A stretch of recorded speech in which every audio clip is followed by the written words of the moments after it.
What is going on, guys? I hope you're having an awesome day. I just dropped my McLaren off for some work. I can't wait to share with you guys what I'm doing in about a week from now, but it's something I've wanted to do for a very long time.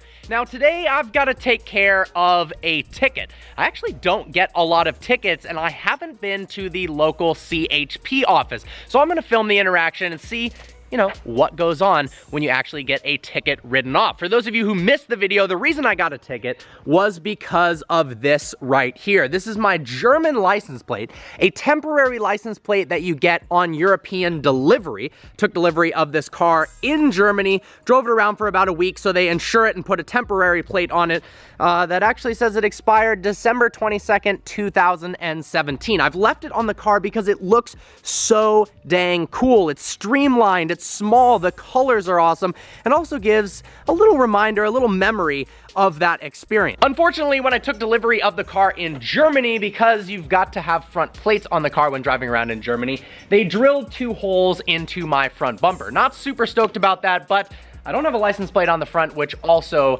is not legal. Wow, I realize I also have this sticker from Germany as well. So I got pulled over on the PML Quick Strike Rally, which is really ironic because there was a lot of highly modified cars driving super fast. I wasn't even driving that quick and I got pulled over for my lack of license plates. It's always an interesting story. People are wondering, how did you get away with rocking those license plates for so long? Honestly, it was just luck, but I did get pulled over for it and cited. The cop was super chill though. So I've got my license plates here. Got to install these on the front and back. We've got the back license plate holder and the one in the front that I had in Germany. So we're gonna get some screws, head to the CHP office with the plates on and see what the process is for determining that I've put my plates officially on the car. I know some people use like really heavy double-sided tape. They put screws in the license plates that make it look like it's screwed into the bumper, but it's not actually. We're gonna do it the official way and then might put the German plates back on because they look so freaking cool. Taking this plate off feels wrong. It's like become a piece of the car at this point. I don't even know what's under this plate, to be honest. And the answer is absolutely nothing. Screwing this plate onto the front bumper feels so wrong. I don't want to do it. It's been an absolutely flawless ownership experience with this E63. Mercedes in recent years has stepped their game up immensely in terms of quality and reliability. My S-Class was flawless as well. So to say the least, I've been pretty happy with my last 2 daily drivers. The next one has a lot to live up to, but there's some awesome stuff on the market right now and something that just came out from McLaren that might be perfect. More on that in a little bit. That's a cop. Where are you at? Where are you at? Oh my God, it's a fleet of them. Holy shit. Oh my God, that was a lot of cops. I'm actually curious, now with the new California law that you're required to put a plate on your car, even if it's brand new, those ugly looking temporary paper plates that I still have on my McLaren for, I don't know what reason. I have the actual plate, I need to put that thing on. I'm curious whether you'd be more likely to be pulled over with that German license plate or with no license plate whatsoever. I wonder if cops drive by and they're just confused as to what it is and don't want to deal with it. More KA ban, the cops are out like crazy today. Oh, I love the way this car sounds so much and how freaking fast it is for how comfortable and practical it is. It's just a wicked combination. It is actually impossible to drive a day in LA without seeing at least 10 Priuses. Another Prius and a Prius cab. Ah, they're everywhere. You know what, today I think I've actually seen more Teslas than Priuses, and that is an amazing, amazing thing. Model 3 taken over. Ooh, beautiful McLaren 720S.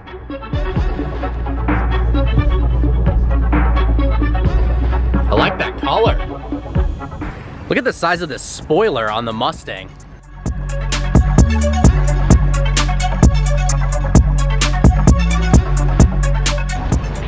Just got out of Home Depot. Crazy enough, they were completely out of metric screws and bolts, which is a huge bummer because obviously, given the fact that all my plate frame holders are from Germany, they're obviously metric. They had a couple things, so I'm gonna try it out, make do with what I have, because honestly, this is just gonna be a temporary solution. Totally random, the other day I went to an escape room for the first time. If you guys have never done an escape room, I highly recommend it. Essentially, you get locked in a room, which sounds creepy if you're claustrophobic, but you have to find a series of clues in order to get yourself out. It takes a lot of thinking. It's fun to do with friends. Honestly, I had a blast. All right, let's see what we can do with the materials I've got.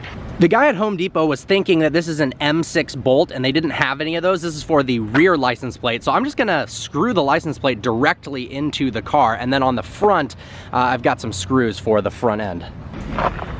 All right, here comes the most painful part of this entire process, and that is screwing in this front bracket to the front bumper. It was screwed before, which makes it a little bit less scary, but I actually kind of pushed in the surrounding edges so it blocked the hole a little bit. Now it's gonna open back up.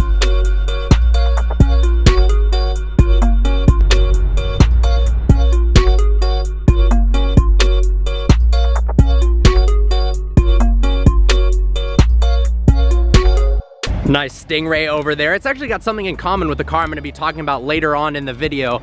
But check out the front of the car, guys. It literally looks so much worse with this front plate than it did before. Turns out a subscriber owned that Corvette. Pretty cool. Love meeting you guys in person, seriously. For the rear plate, we're just gonna mount it directly to the bolts. Oh wait, those are the wrong. So I was going to mount this directly onto the car, but I just realized the bolts don't line up whatsoever. Okay. The guy at Home Depot recommended going to Lowe's, so that's where we're headed to find some M6 bolts. They have to be really, really short though in order to fit into this license plate holder. Oh, the new Toyota Supra. I mean, BMW Z4. Who else is stoked to see the new generation C8 Corvette? I actually can't wait until they reveal the design of it. Some of the renderings have been absolutely insane, but it's cool to see that car go from front to mid-engine. Apparently there's rumors about a Corvette SUV, and if they make that all-wheel drive, test out the all-wheel drive system, and eventually even make an all-wheel drive Corvette. Imagine a ZR1 mid-engine all-wheel drive. That would be an absolute monster, especially if it had the variable all-wheel drive as some of the new supercars, so you could switch it to rear-wheel drive. All right, Lowe's, let's see what you got. I've become so reliant on this camera in order to not damage my front bumper, and I just realized that looks horrible. You can see the license plate in the front camera now. Boom, Lowe's had exactly what I needed. Rear plate now installed, looking uglier than ever. It is time to hit the CHP. I don't think I've had a front and a rear plate on my car, especially because in Michigan, you didn't need a front plate since, man, I don't know, probably 5 years ago. I feel official, I feel legal. Let's go to the CHP and see what the process is like to get this ticket written off. I've never felt this comfortable next to cops in my life. Definitely gonna take this down to not piss anybody off. Here we are, California Highway Patrol.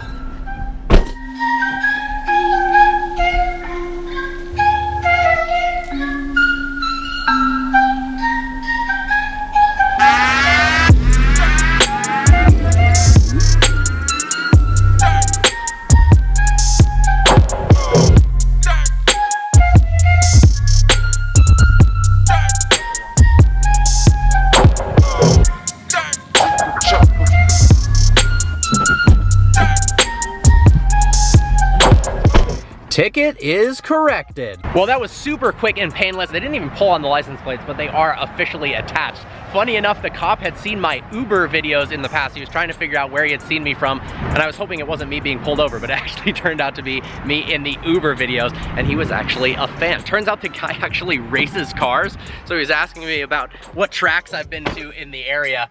Pretty cool guy. We've got some super exciting news from McLaren in the form of a new car, the McLaren GT. Now, McLaren is obviously very well known for high performance, lightweight, fun to drive, engaging sports cars, but something they've never done is make an ultimate grand touring car, and that is what they've just came out with. It is set to compete against the Bentley Continental GT and the Aston Martin DB11. For those of you who remember, before getting the E63, I actually thought about replacing my S-Class with a DB11. So this is really exciting. It's coming at an exciting time where this McLaren could actually be my next daily driver. It starts at $210,000, which is $8,000 less than the Bentley, and it is a lot faster.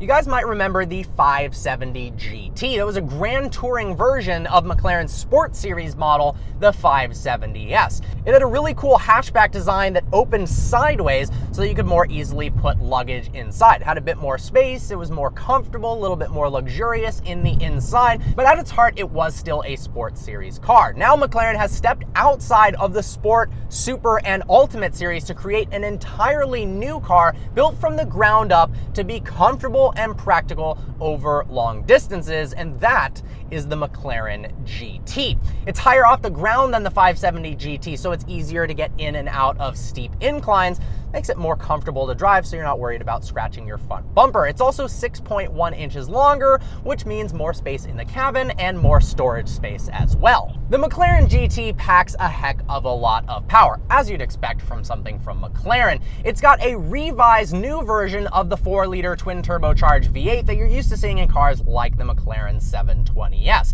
It's got new pistons, it's got new turbos, a new intake manifold, and a new exhaust that results in higher efficiency, as well as a deeper, more grumbly, angry sounding V8, which apparently is what people are looking for in Grand Tourer cars. It makes 612 horsepower and 465 pound-feet of torque. But the amazing part is it weighs 3,380 pounds, which is 2,000 pounds lighter than the Bentley Continental GT and a good 500 to 800 pounds plus lighter than the DB11. Because of that and its 7-speed dual clutch transmission, the DB11 transmission was a bit lackluster, to say the least, from the sports car category. From the Grand Touring category, it was acceptable, but the McLaren is able to do 0 to 60 in 3.1 seconds and a top speed of 203 miles an hour. So it has proper supercar performance, yet apparently it's going to be extremely comfortable over long distance as well.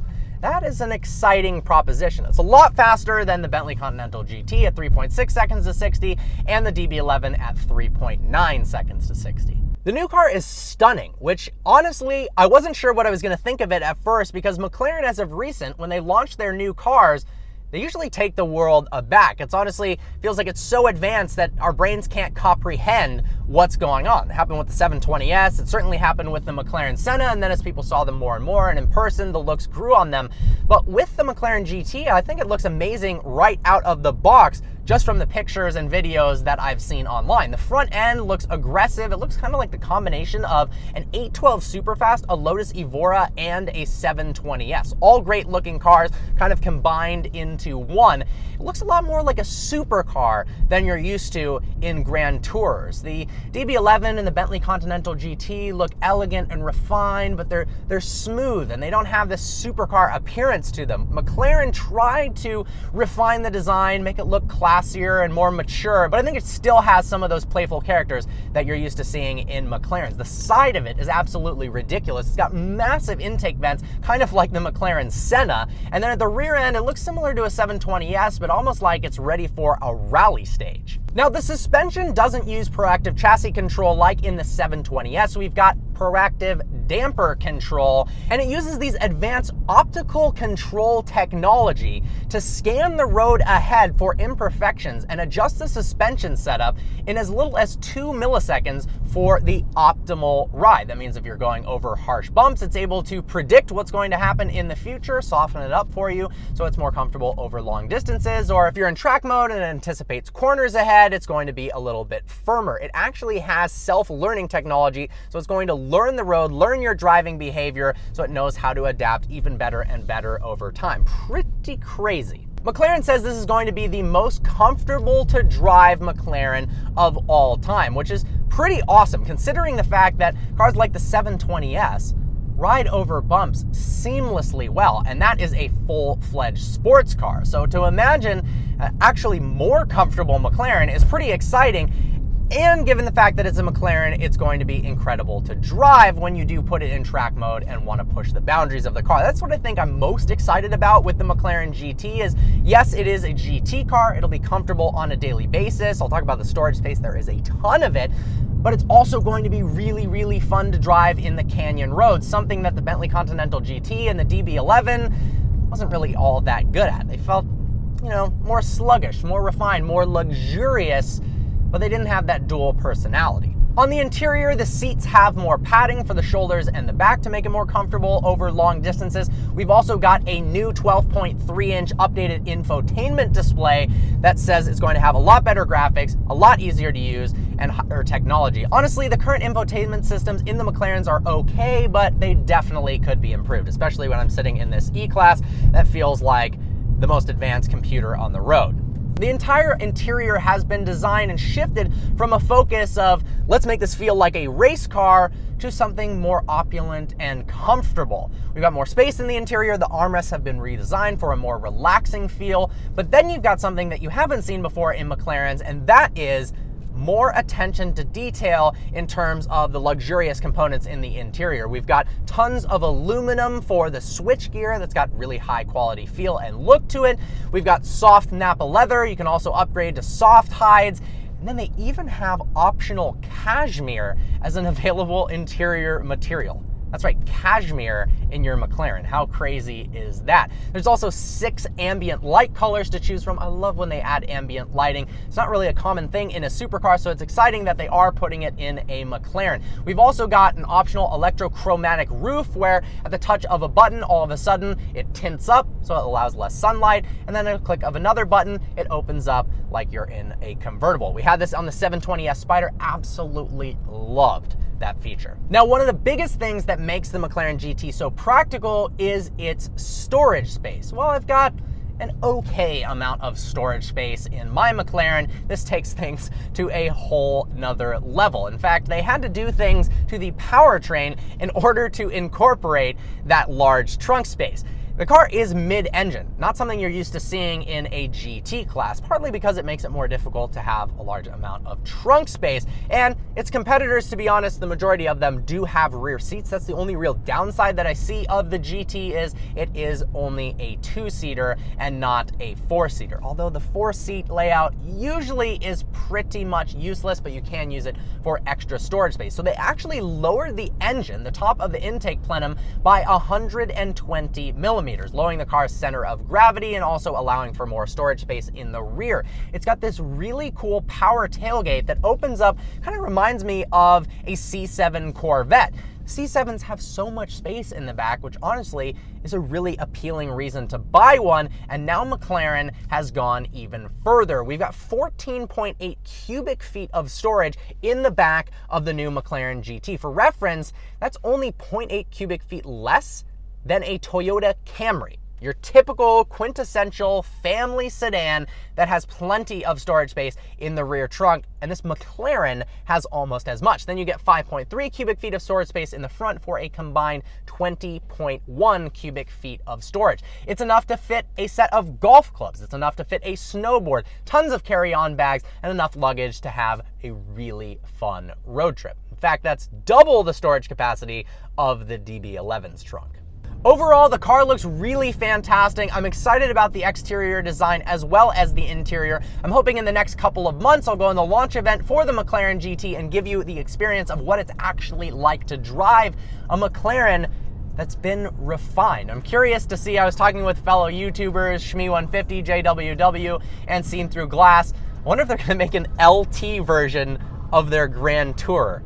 Probably not, but it would definitely be interesting to see. I imagine the tuning potential on this thing is ridiculous, considering it essentially has the same power plant as the 700 plus horsepower McLaren 720S and the McLaren Senna. Well, the car has been legalized. It just doesn't look good with that front license plate. Something about the design of the car, this gap here, just does not do a plate well in terms of its look. So we might have to take that off. I'm probably, for at least the time being, gonna leave the rear plate on just so I don't get pulled over again.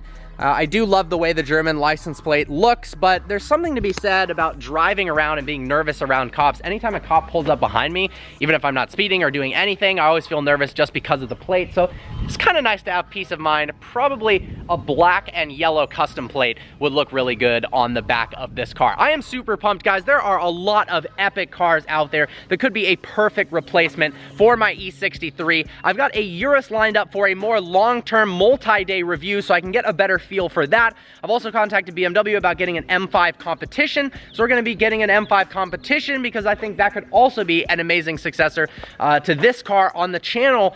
But then the McLaren comes out and it gets me thinking, do I really need those rear seats? That's something I'm gonna have to decide after I drive the car because, well, it might be so awesome that the rear seats don't matter. I can't wait to take that thing on the road. I hope you guys enjoyed this video. Like always, please browse the channel and subscribe. I look forward to seeing you next video.